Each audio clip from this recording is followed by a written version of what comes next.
Bucks, go Bucks. Go Bucks, go Bucks. Go Bucks, go Bucks. Go Bucks, go Bucks. First and goal, we gotta tough it out. Get in the end zone and call a hot route. O-line to beat, Mike bang the streak and have Humphreys run right underneath. You know it's Bucks ball, we got the hardest D. Bring the pressure to the QB, you know it's routine. We got hard grease.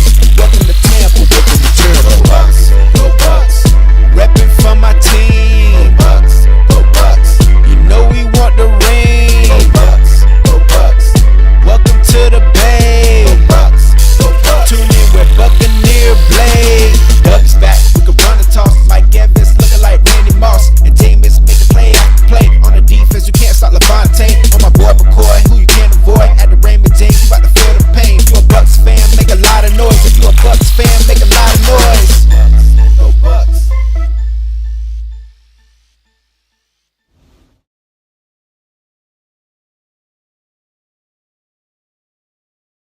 So we are up and running. What's up, everybody? Welcome back to BUCnBLAKE Sports with your host, Mr. Buccaneer Blake himself. I thought it was going to be a little more fire this week because last week was kind of dry, at least to me. I appreciate those. You guys enjoy the stuff I put out regardless of what it is. But as you can see from the topics, if you can see it, I'm going to go down as followed. We'll just start off with the introductions. I contribute to Jameis Winston's Dream Forever Foundation. You can find it on my website. Donate time or money to the charitable organization. It's a great program for kids that are underprivileged, and it's not their fault that they grow up in an environment that they grow up in. They just need help from other people. And if you got the time or money to do it, it'd be a great asset to somebody. Miss Smith is watching. I better be on my best behavior. You can check out all the previous shows at www.BUCnBLAKESports.com. You can check me out at BUCnBLAKE Sports on IG, BUCnBLAKE at Twitter, and BUCnBLAKE Sports on Snapchat. I was kind of upset I wasn't able to make the camp thing on Wednesday. I wanted to get there, but work permitted me from doing that. But I am going to try to get as much of those as I can. And I'm trying to work on a little one-on-one session with Mr. Chidi Ahanatu. If he's got the time, I know he's got a pretty busy schedule himself. Talk about what's it like being drafted from that point, from coming from college to the NFL and so forth and so forth. I just want to hear his point of view and answer some questions that people couldn't, people don't really know, people think like when you're drafted, you're like basically hand-fed the whole time, and it's not really like that. They, what's up, Eric? They put you in the same bracket, with the money situation you're in. You get kind of put up with those guys with living arrangements and stuff, or you go into fully furnished homes and stuff like that because you don't know where you're going to be in the next couple of years. That's why I thought it'd be always tough being a basketball player. You really don't know where you're going to go at any given moment. So many trades happen. But anyway, let's move on. Jameis Winston. 3 years, no playoffs. Is he under pressure to succeed? Well, what do you think? I mean, my opinion, and this is my opinion, every quarterback in any crappy or good situation is under pressure to succeed. Everybody wants things right now. Everybody doesn't want them to wait later on. They want everything in the moment right now. Like I said, when Jameis got here, the Buccaneers were in a really bad place as far as roster, coaching carousels, as far as GM, and we were in a lot of bad places with the team. And, I think we're starting to get things going in the right direction. You're going to have slips and falls. You're going to have setbacks. It's life, especially with injuries and a contact sport such as football. Stuff like that is going to happen. But the numbers are there. He just got to limit turning the ball over and putting ourselves in failing situations. And like I said, the coach said it best. He literally said, he couldn't have said it better myself, that he doesn't have to do so much. You don't have to be this over-eccentric leader. You don't have to try to make every play. Because you don't. You don't have to. I know you want to, and in times when you need a play, you feel like you got to be the guy to do it. And I understand that that's what a winner does and wants to make that play and be that playmaker for the team. But at some point, you just have to do what you're asked to do. You have to do your job and let everybody else do theirs. And if they're not, then you're just going to have to replace them with somebody else who can. So do I think he's under fire to succeed? Yeah, I think so. I know a lot of Buccaneer fans and are argumentative over Jameis Winston topics and stuff like that. So if Winston wins, there's really nothing to argue about. On to the next thing. Godwin, he said his TD against the Saints, which was right in front of me against the Saints, is fueling him for the offseason going forward. I think that's good for the young man. I think the young man I think last year was really great for him getting on the field, getting his feet wet, and fans and for himself and other teammates could see that this boy can ball. And there wasn't a doubt in my mind since the day he was drafted that he could play. There wasn't a doubt in my mind at all. I always knew Chris Godwin could ball out, and he just had to get out there and prove everybody else. Well, prove me right and prove everybody else who thought he wasn't wrong. But I didn't really think there was too many people that thought Chris Godwin wasn't going to be too good, and he got to go out there and show he can play. So good for him if he wants to do all that moving forward. Noah Spence coming back heavier, about 250 now from coming, I think, 225 or 220, 227 last year. If that's going to help him against the run, so be it. He just got to play. He says his shoulder's completely repaired. That's great. I'd rather him get his injuries out the way sooner than rather later, so we can move forward now with the revamped defensive line. He can be a part of the rotation and game planning each week, and packages and stuff like that. 'Cause it was really hard without him last year. We were really short on defensive linemen. Really got exposed to not having defensive line and not having continuity and stuff like that, man. It was just rough last year. Vinny Curry and his new attitude. I don't think Vinny Curry brings, I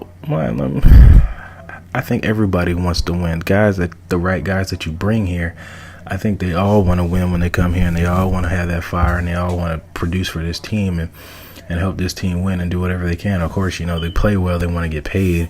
Robert Ayers had a lot of energy on this team. Granted, he wasn't a double-digit sack guy. We took what we could take because we didn't have much to go on anyway, so we had to take basically what we could get with Robert Ayers. But now you got Vinny Curry, Bo Allen, Noah Spence coming back, Will Golston, Jerome McCoy, Vita Vea, Stevie T,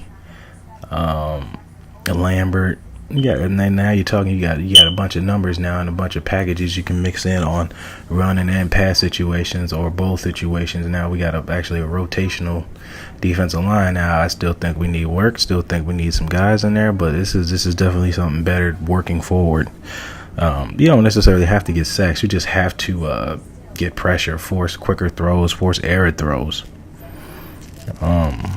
Winston ranked 17th. Month best QB in the league. Do you agree with it? It's 17th, so that's a little below average in the league. 16th would make him average. There's 32 teams. I would put him at 500, so he's just under 500 quarterback in the league. The passing numbers are there. It's the turnovers that are killing him. The fumbles and the interceptions is what's killing him. And being injured didn't really help much either, but as far as being a Bucs fan, I'm not looking for handouts anymore. I'm not arguing about where we should be. People should take us more serious than this, that. You only get in this life is what you put out, man. And we haven't been putting out what we should. Give and take the situation. There's teams that have plenty of crappy situations and still win games. We went to Green Bay and got beat by the Packers, and they had no starting quarterback, and the quarterback they had could barely throw the ball, and they ran the ball on us to death. And they found ways to win. We have to do the same thing here. If we can't do something, we have to find other ways to do it. And that just comes from coaching the players and everything. Football is the most ultimately team sport. And to just say, Winston is the reason for the failure. No, I don't think so. I think a lot of people have to look themselves in the mirror. Just Winston's responsible enough to take the heat off of other people, and that's what leaders do. You take the heat so other players don't have to. Like I said, a lot of the other players know that they're responsible for some of the failure and some of the success we had last season, and we have to own up to it and get better at it. You can't just always take credit when things are going good. You got to take credit when things are bad as well, and that's just being human and know you want to work forward and get better to reach a better goal. But 17th, I don't disagree with it. I mean, until we can prove otherwise, to say he's a top 10 quarterback, that's whatever. I'll take whatever ranking they get. They can rank him whatever you want, but if he's producing wins, I don't care. But we're not doing that right now, so I really have no big opinion to change 17th to anything until we can change things as a team here and win.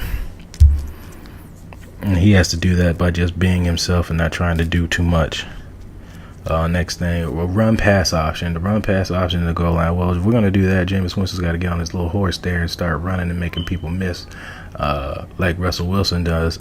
When they had much success with Marshawn Lynch, they did a lot of the option, which is run pass option. And down on the goal line, it's pretty much hard to stop, especially with Marshawn Lynch at full motion. And then if you overcommit Marshawn Lynch, then Russell Wilson will run around you and then possibly toss it over you or run it in. And, I mean, this is just hard to stop. We got enough tight ends to do it. So just work at it and get good at it. Just don't use it, when you think it's convenient. Make it a routine thing. Short yardage, 3rd and 2s, 2nd and 5s. You can use it in all type of situations, not just goal line, to get really good at it. Get continuity with it. I'm going to use that word a lot because it's the best word to use, continuity with it. I'm a fan of it. So, yes, bring the run-pass option on. Coach Buckner, ripping McCoy. To all the McCoy haters, no, they loved it. Oh, they had their pom-poms out. Yeah. No player is subject to getting butt chewing, especially if you're screwing up on the first play, jumping off sides. That's on him. McCoy took it like a man. Looked him in the eyes, took that chewing. You move on to the next play. You just make up for it. But again, we're not even wearing pads at this point, so a lot of it's just mental reps. So it's kind of hard to say, what's going to happen where when guys start putting on pads and stuff like that. You try to be as physical as you can without the pads, but, let's just put things in perspective here.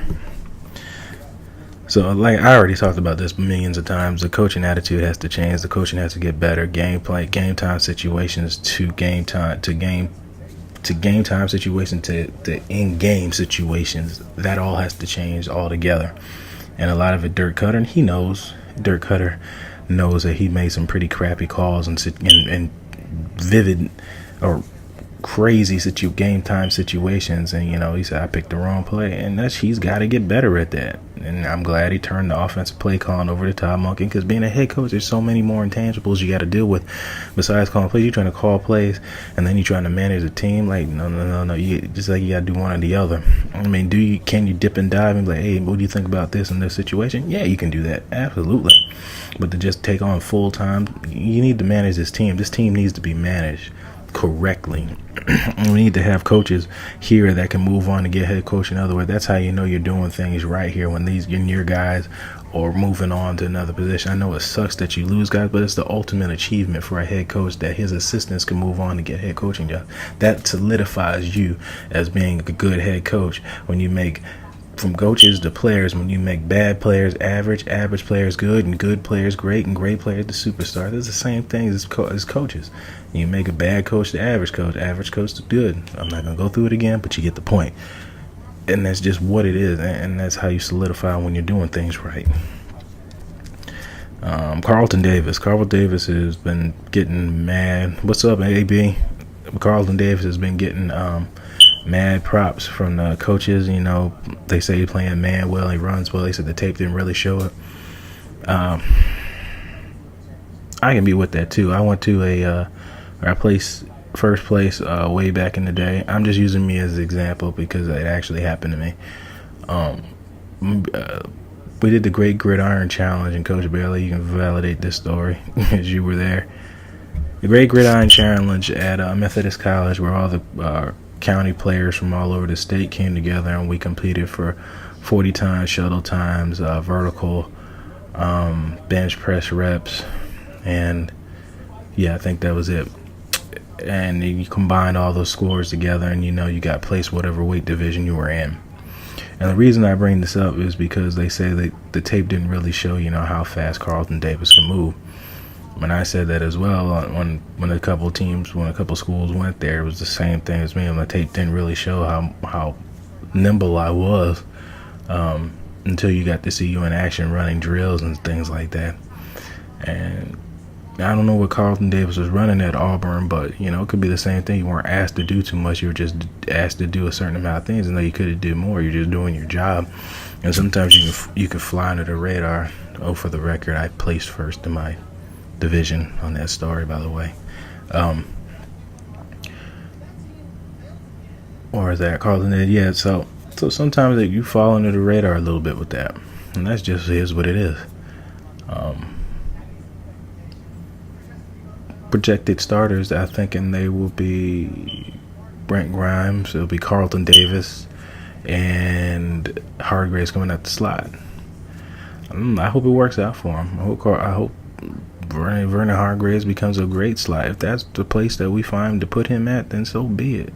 Maybe your calling wasn't to be an outside corner. I don't care, man. Just as long as you find to be somewhere where you can succeed, I am completely fine with that, man. I'm not trying to force somebody to be more than what they are or whatever it is. And if he can find a place in himself that he thinks he's successful at doing that, then by all means, I hope he's the greatest nickel corner that we have.